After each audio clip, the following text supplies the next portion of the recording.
guys. Hi people. Yes, welcome back to our YouTube channel. Yeah. So it's our Thursday talk again. Yes, guys. On your TV screen. And this is Muturayo and my friend. Your one and Esther. only Queen Esther. The one and only Queen on this unit. Or in this unit. Okay. Alright. Yes, guys. So today we're back on your screen with, I don't know, should I say juicy? Not juicy. With a hot topic. Hot, that has right? Pepper. Oh Yes. God, pepper, hot. Yes. Like every form of pepper, Cameroon pepper, atarodo, every pepper. Every type of pepper you can come up with. Yeah. Guys. So today we are going to be talking about change as concerning the subsidy removal. Guys, are you thinking what I'm thinking? Because there's going to be a lot of table shaking, as usual, right? So we're going to start by in this video, we'll be talking about the definition of subsidy. We're going to be talking about the effect of fuel subsidy. So, Miss Esther, do you want to go first with the definition? What does subsidy mean to you? Subsidy Yes. is when you reduce the price of something so that somebody can afford it. Okay. For example, is fish. Let's say if somebody wants to buy fish and you realize the person cannot afford it, you decide to pay a part of it for them, just making it easier for them to pay. That is what subsidy is. Yes, the queen of simple definitions. Yes, because it's not our language. Please. Yeah, No, no, you don't like that. oh gosh. So subsidy, yes, actually is the way of reducing the price of something so that someone else can pay that reduced amount. Yeah. If I'm buying a car, like she said, or buying fish. So if someone pays a part of the money for me, like let's say a certain percentage of the money for me, then I'm only paying. If someone pays 10%, I'm only going to pay 90%. So that 10% they paid is the subsidy. They are trying to cushion the effect of the price on my pockets. All right. Yeah. Okay. So we're going to go into the effect of the subsidy removal. So when we talk about fuel subsidy removal in Nigeria, that means that the government has removed the amount they paid for us so that the effect of the fuel does not tell so much on us the citizens, right? So that means that that's what the government has done. So they decided that we should carry our cross. Yes. That is it. We go in, help yourself. We've helped you. We've tried for you. Yeah. That's what you're saying. Okay, so we are going to be talking about the effects right now, right, on the citizens, on the economy, on. I know you've been going out a lot. In fact, if you've not been going out, if you've been working from home, you've been buying things, you've been, interacting with market women, you've been hearing the things that people are saying, you've been watching the news. So what do you think the effect of subsidy removal has been in Nigeria? You could leave your comments in the comment section while we talk about it. Miss Esther, what do you think the effects of subsidy removal? So there are a lot of effects because once you remove the subsidy on fuel, everything Gets affected. will change. Everything. And for me, I remember when the subsidy was removed, that weekend I was supposed to go to the market and I was basically afraid. I didn't want to go out. Like I'm telling you. So I even called someone. I was like, "Have you gone to the market?" The person said, "How are they selling it?" I said, "It's not that bad." I said, "God, I beg you." Because imagine if I'm planning to go and spend 10,000, and because they remove it, and the fact that once you remove subsidy, every other thing, because in Nigeria we need light. If our light was constant now, the effect might not be this much, but now the effect is on everything because of cost of production. Yes. Anything even things that are not processed, because things that, let's say, even from the farm, there's just so much. The effect is too much. The price of things have gone. Transportation, people are trekking more now. I went to Lagos some days ago. The road was a little bit empty because there are not a lot of vehicles on the road. You can say it's an advantage, but then people are now being stressed and all that. Public transport itself is getting expensive. See, the effect is on everything. On every single thing. And do you know that there's a few of downsizing in certain corporate organizations, Yeah. because companies have to manage their revenues. They don't want to have to spend too much. And I don't even blame them. Because how can you have so many staff you can't even afford to pay? And even if you can afford to pay them, they have to transport themselves to work every day. Every day. Do you get those things? This weekend, as a matter of fact, I had to do a delivery for someone. I make clothes, guys.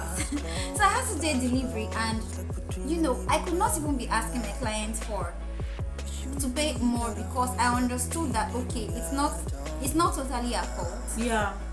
And all that. I had to spend double on transport just to get the finished clothes to her. It was so painful to me, because I was already like, okay, so what do I have at the end of the day from this money? So now think that from that money coming in, you still have to feed yourself. Imagine parents who have like more than 2 children, more than 1 child, as a matter of fact. Now I'm sure they'll be in tears, because they have to feed the children, they have to clothe them, they have to transport them to school, and all those things.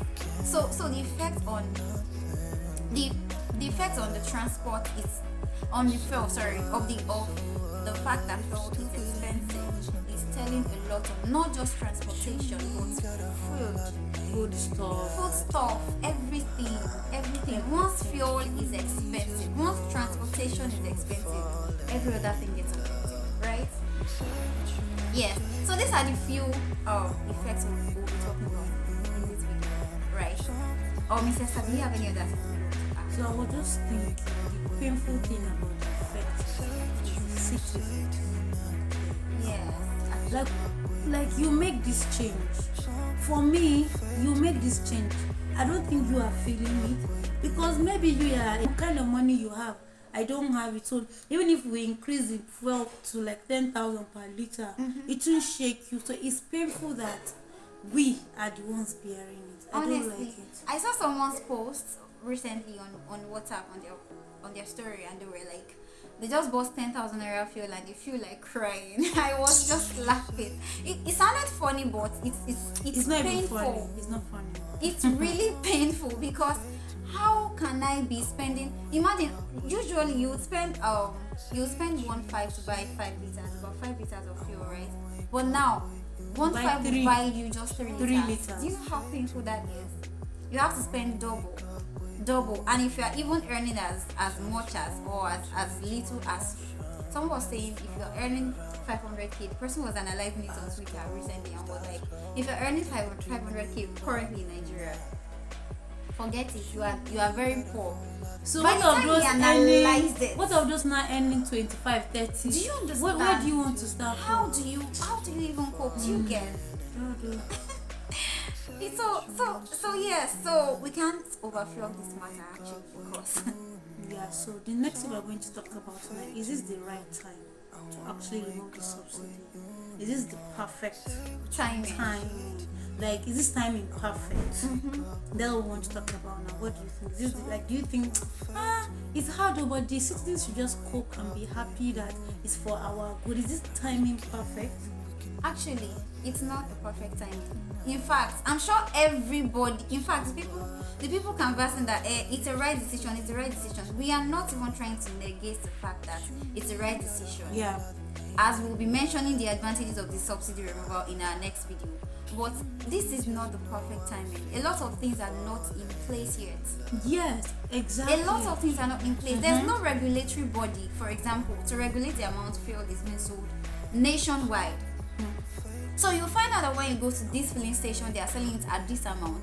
When you go to another filling station, they are selling it at this amount. Nobody to regulate it. So people are just being extorted, like you're extorting citizens of their money. You're just collecting a huge amount of money. Making the citizens' life harder. Yes. That's just the truth. Because number one, for me, the reason why I feel it's not the perfect timing is that we just came out of cashless problem, which did not even work. You came and said you are changing the note, the naira. And we're back to the old note. We are now back to the old note. You did something that failed before. People are still disconcerted. They are removing fuel subsidy, and there's nothing. Why the citizens don't have to suffer for all this? Do you want to rule an empty country? Because the rate of hunger in Nigeria, whether we like it or not, is increasing, and it's because I feel there's not so much understanding, consideration. We don't have time to talk about empathy. So I feel if our government actually have empathy, they would have considered all these things before change. Like, okay, we just came out of cashless policy. Let's even push this fuel subsidy maybe to the end of the year. Let people try and recover a little, but you just came boom. For me, timing is not perfect. Somebody can be like, is there ever going to be a perfect timing? Yes, there can be. You conducted election this year. First of all, I felt this year is not the best year to even change currency. In the first place, because first your election and finish it. So now we are bearing the whole election result that we're not most of us we're not glad we now came and also face fuel subsidy removal. We also face cashless policy. I hope they are not planning to shock us with another thing. My goodness, we can only hope. God, I beg. We can only pray actually. So for this year, Nigerians have faced a lot of hard times, really, because of certain decisions that are coming at quite the wrong time. Yes, guys. So in our next video, guys, we'll be talking about how we can cope with this change, because change is inevitable for the most part. It will happen. It's going to happen. Fuel subsidy is a major change, and change is, you cannot help change. You cannot stop change from happening. Change will happen, right? Remember in one of our videos we talked about the fact that hold on to what you control rather than trying to fix what you do not control. You do not control government's policy, but you do control your reactions and what you can do to make your life easier, right?